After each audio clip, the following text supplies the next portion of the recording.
By 500 BC, Persia was the largest empire the world had ever seen, even exceeding the size and wealth of Rome at its height 4 centuries later. Persia was invincible, and its appetite for conquest was beginning to frighten an emerging power across the Mediterranean, the city-states of Greece. Just a little geographical info.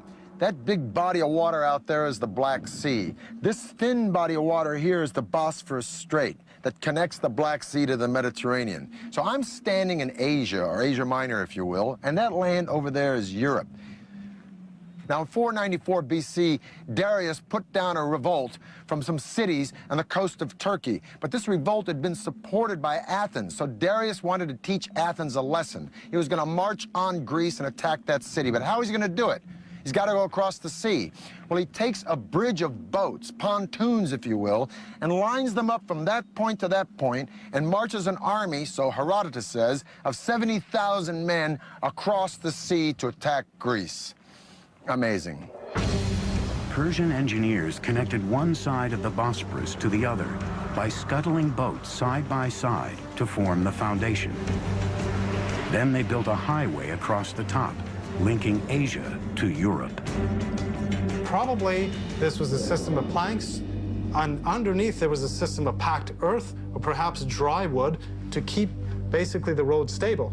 Now, to keep the ships from wobbling, they must have used an anchor system of a certain weight, because if the anchor would have been too heavy, that would have, of course, tilted or damaged the ships. There was no breaking of the planks, not only due to the weight of the army crossing it, but due to the choppy waters of the Bosphorus.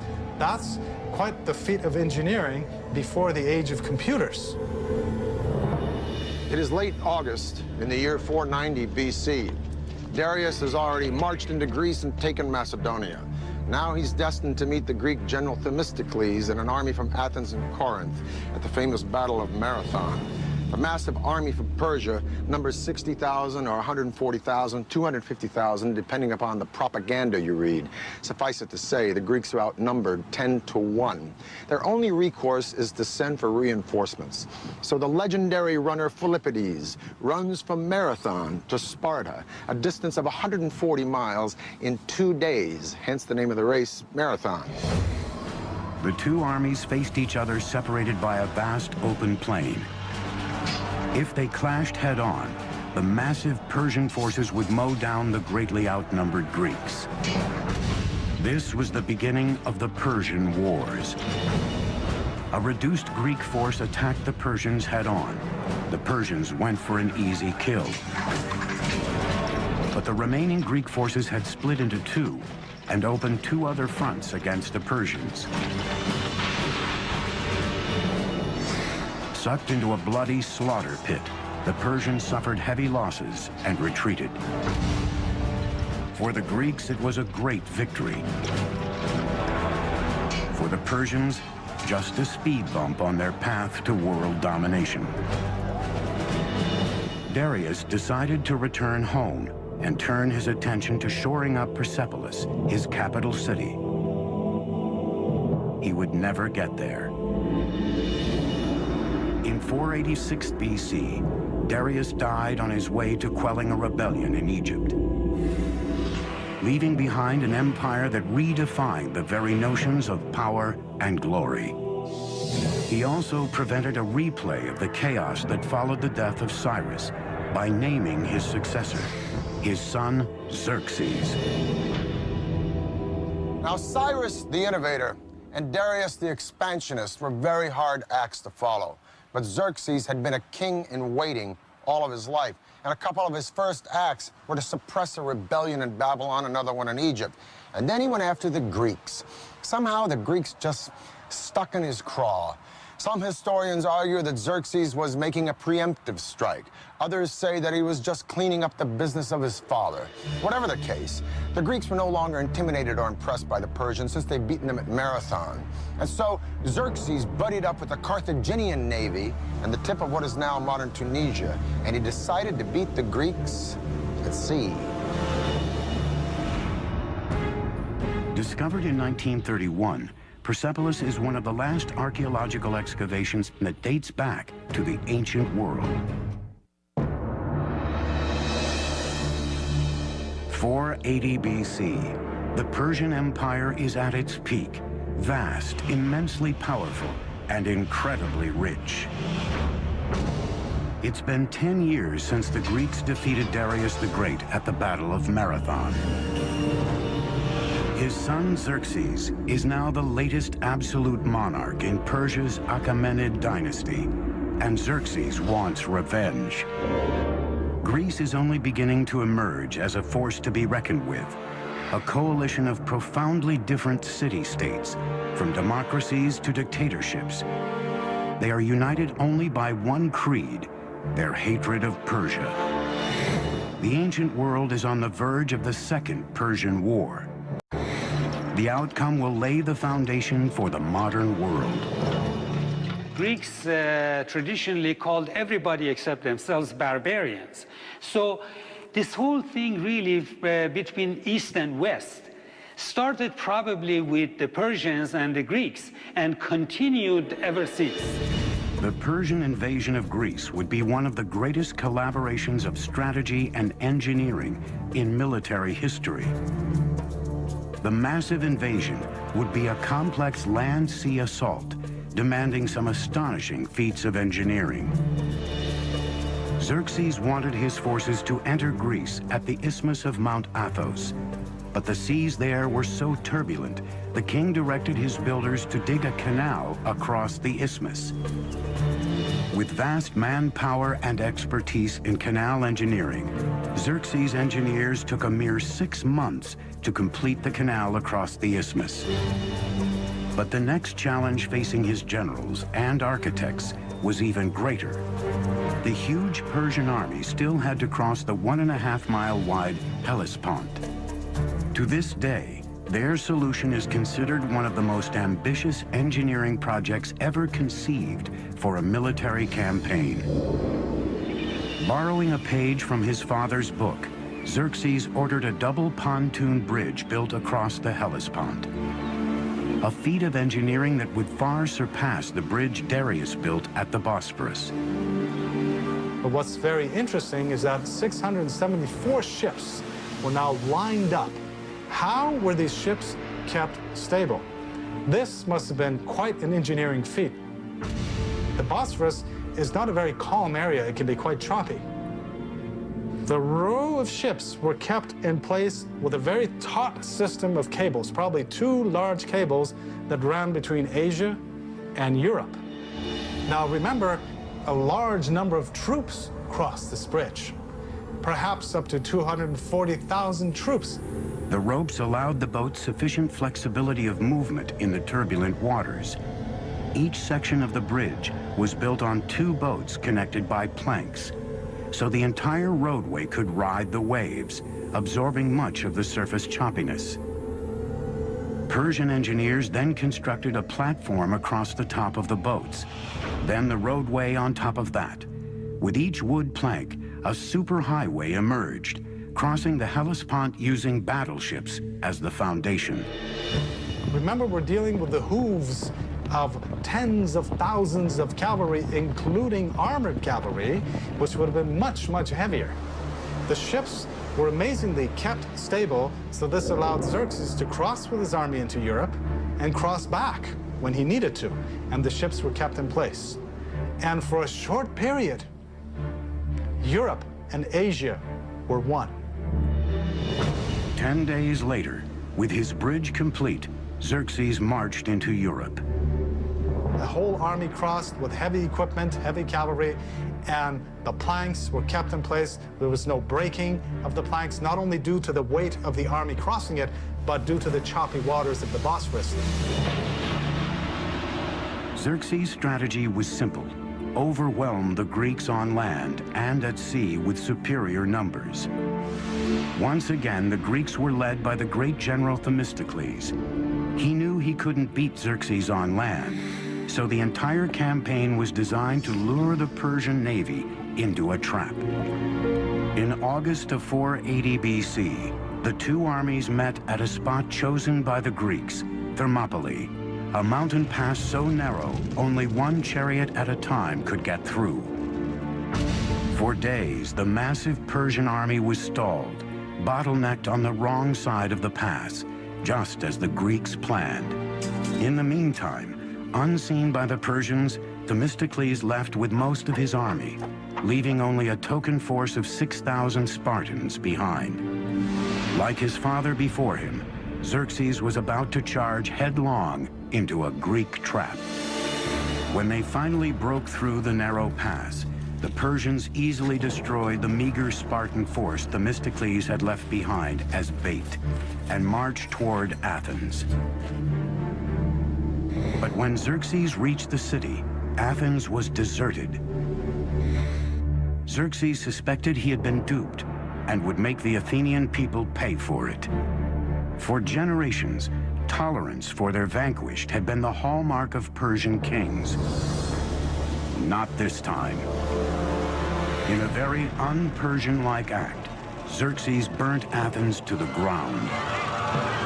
The Persian king regretted it immediately, and the following morning ordered Athens rebuilt. But it was too late. The deed was done. His moment of rage would come back to haunt Persia nearly 200 years later. But this war was still far from over.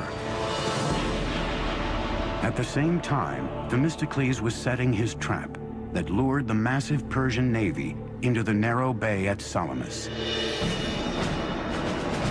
Then he unleashed a surprise attack. The huge Persian fleet was caught in the naval equivalent of gridlock. They couldn't maneuver in the tiny bay, while the Greeks used their heavy triremes as battering rams to demolish the Persian ships. It was a decisive victory for the Greeks.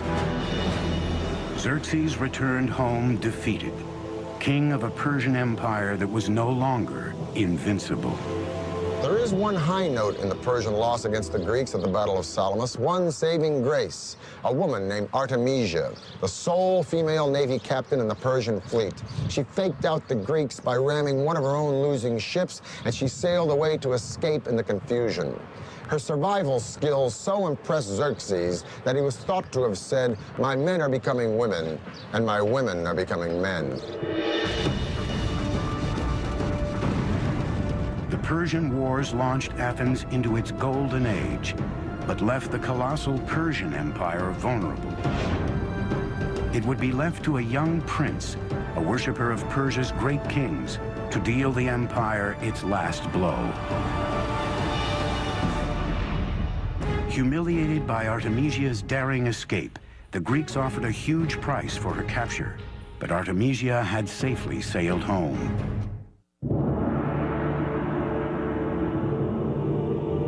480 BC, the Greeks had defeated the Persian fleet at Thermopylae. The aura of invincibility that surrounded this empire was gone. But there were still days of power and glory ahead for the Persian Empire. 15 years later, in 465 BC, the Persian king Xerxes died. Xerxes left the empire to his son, Artaxerxes, who was determined to take Persia back to its golden days. He began by turning his attention to a building project begun by his grandfather, Darius. 4 decades after it was started, Persepolis, the magnificent capital city, was still under construction. Now, Artaxerxes would oversee one of the last great engineering projects of the Persian Empire. Today, we know it as the remarkable Hall of 100 Columns. We know that the actual hall was some 200 by 200 feet, almost on the perfect square. But what's remarkable of the Persepolis columns is when you look up the entire shaft, and these things raise, hundreds of feet into the air, there is not one piece of displacement whatsoever. It's a perfect vertical. They're working with what we might consider to be primitive tools, just stone mallets and bronze chisels, that's all. The fluting on the columns of Persepolis is so precise, however, that these are clearly the work of master craftsmen. The columns are constructed in drums, 7 or 8 drums stacked on top of another.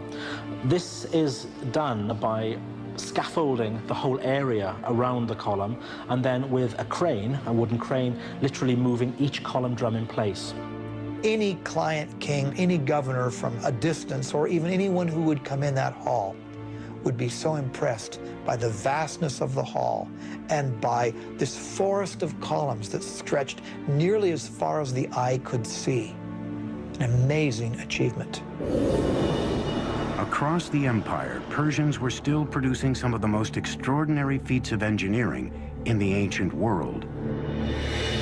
In 353 BC, the wife of a local governor began work on a magnificent tomb for her dying husband. Her tribute to him would be a marvel of engineering and would become one of the 7 wonders of the ancient world. The Mausoleum of Mausolus. The marble monument would rise to 135 feet tall, enclosing a great courtyard. The roof was a pyramid with a staircase on each side, a pathway to heaven. More than 2,500 years later, the tomb of U.S. President Ulysses S. Grant in New York City would be designed after the Mausoleum of Mausolus. By the 4th century BC, Persian engineering was still the finest in the world. But underneath the soaring columns and shining palaces, the empire's very foundations were crumbling. And its enemies were soon at the gate. When Athens supports a rebellion in Egypt and Greeks occupy the capital city of Memphis, Artaxerxes leaves Persepolis and his building projects, and he launches a military campaign to kick the Greeks out of Memphis and bring Egypt back under Persian control once again. It'll be the last great victory of the Persian Empire, because in 424 BC, Artaxerxes dies, leaving a power vacuum and 8 solid decades of rampant infighting and neglect. And while the Persian Empire is embroiled in internal conflict and corruption, a young Macedonian prince is studying Herodotus and the accounts of the great Persian hero Cyrus the Great. And this Macedonian prince will set his eyes on conquering the world. His name is Alexander. In 336 BC, a distant relative of Artaxerxes rose to power. He took a regal name, Darius III. He will always be remembered as the king who lost an empire. Over the next 4 years, Alexander and Darius III met head-to-head in a series of fierce battles as Darius III's army was slowly pushed back to its own doorstep. In 330 BC, Alexander was at the gates of the empire's crown jewel, the capital city of Persepolis. Alexander adopted the Persian policy of respecting the defeated. None of his soldiers were allowed to pillage or plunder the lands they had conquered. But how do you tame so many soldiers after a victory over the most magnificent empire on planet E? Well, maybe his soldiers were restless or resentful, or maybe they just remembered the stories of how Athens had been burned by the Persians. In any case, at Persepolis, they let go. Huge celebrations took place after the victory, and during these celebrations, the treasury was pillaged. And then one of the saddest acts of arson in all of history took place. Persepolis was burned. Alexander was not in the business of destroying things. Persepolis probably was burned because it was a symbolic thing. And he also burned it to make a symbolic gesture, not a destructive gesture. There must have been wonderful draperies and things around, and no doubt fire could have begun accidentally just as much as purposefully, because if he really wanted to be an Achaemenid king, the last thing he should want to do was to destroy Persepolis. But there were no fire engines, and once the blaze had taken hold, it was a very terrible blaze, and it left its mark throughout the site. Darius III had escaped capture, but in the summer of 330 BC, he was murdered by a close ally. The last Achaemenid king was dead. Alexander gave Darius III a magnificent funeral and later even married his daughter. Alexander declared himself an Achaemenid Persian king, and added the final chapter to the story of an empire that had spanned 3 continents and endured for over 2,700 years. Alexander, admirer of Persian kings, chased down the murderers of Darius and killed them himself. Alexander believed that only kings had the right to kill kings. But would have Alexander actually killed Darius? Probably not, because Alexander didn't create an empire, he only conquered one. The empire already existed, created by Cyrus the Great. No, Alexander's genius was to co-opt and use Persia, an empire that stood long before Alexander was born, and whose legacy of culture and sophistication and luxury would be around long after Alexander was dead. For the History Channel, I'm Peter Weller.